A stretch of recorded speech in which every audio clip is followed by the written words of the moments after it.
Chapter 1 Monday, April 15, 1912, 2 a.m. on the deck of the RMS Titanic. The Titanic was sinking.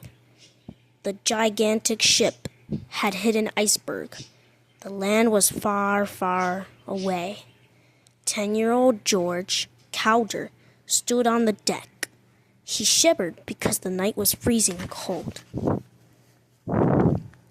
And because he was scared, more scared than he'd ever been before. More scared than when Papa swore he'd send George to the army school, far from everything and everyone. More scared even than the time the Black Panther chased him through the woods back home in Millstone, New York. The deck of the Titanic was packed with people. Some were running and shouting, "Help us! Take my baby! Jump!" Some just plain screamed. Children cried. A gunshot exploded across the deck, but George didn't move. "Just hold on," he told himself, gripping the rail, like maybe he could hold up the ship. He couldn't look down at that black water. He kept his eyes on the sky. He had never seen so many stars. Papa said that Mama watched over him from heaven. Could Mama see him now? The ship lurched. "We're going down!" a man shouted. George closed his eyes, praying this was all a dream. Even more terrible sounds filled the air. Glass shattering, furniture crashing, more screams and cries. A bellowing sound, like a giant beast was dying a terrible death. George tried to hold on the rail, but he lost his grip. He tumbled, smashing his head on the deck, and then George couldn't see anything. Even the stars above him seemed to go black. Chapter 2 19 hours earlier.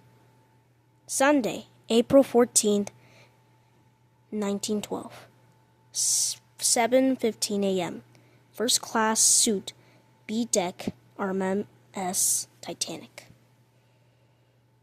George woke up early that morning, half expecting to hear Papa calling him for chores. But then he remembered. The Titanic! He was on the greatest ship in the world. It was their 5th day at the sea. George and his 8-year-old sister, Phoebe, had spent 2 months in England with their Aunt Daisy.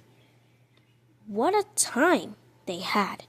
As a surprise for George's 10th birthday, Aunt Daisy took them to see the Tower of London, where they used to chop off your head if the king didn't like you. Now they were heading back to America, back to Papa and their little farm in upstate New York.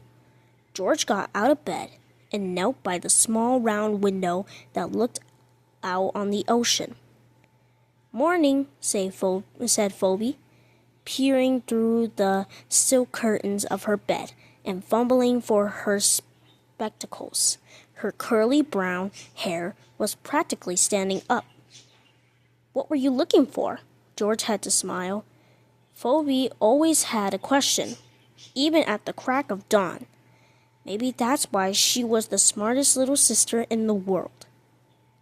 "I thought I saw a giant squid," George said, "and it's coming to get us."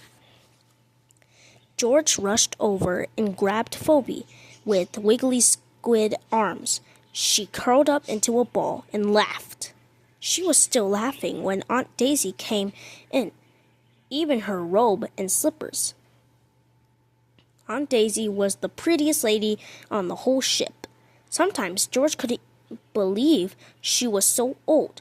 22. "What's this?" Aunt Daisy said. "You know the rule. No having fun without me." Phoebe sat up and put her arms around George. "Georgie," said he saw a giant squid. Aunt Daisy laughed.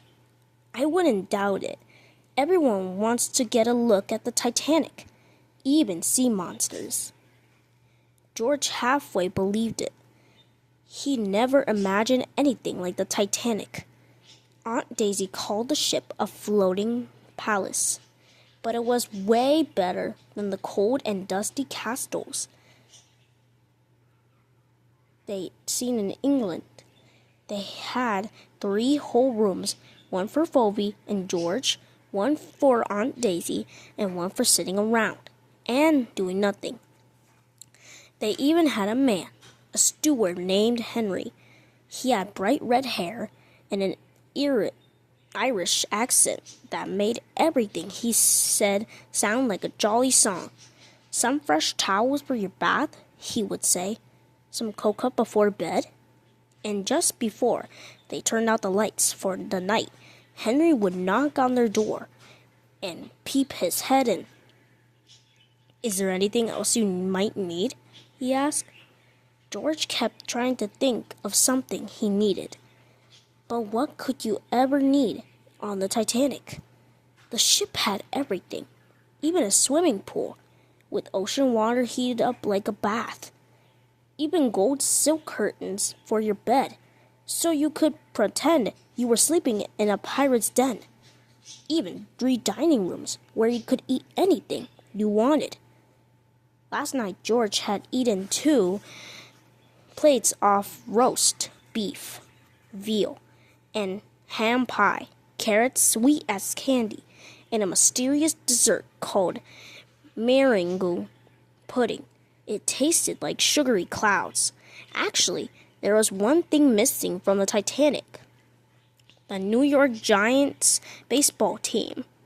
George wondered what Henry would say if George said, I need shortstop, Artie Fletcher, right away. Probably Henry would say, coming right up, sir. George grinned, just thinking about it. But Aunt Daisy wasn't smiling at him. She looked very serious. We have to make the most of our last 3 days at the sea, Aunt Daisy said in a low voice. I want you to promise me, George, no more trouble. George gulped. Was she really still mad at him for last night? He slid down the banister of the the grand staircase in the first-class lobby. How could he resist? The wood was so shiny and polished, curving around like a ride at the fair. That lady could have moved out of the way, George said. How could she? Said Phoebe. She was wearing 100 pounds of diamonds. Aunt Daisy almost smiled.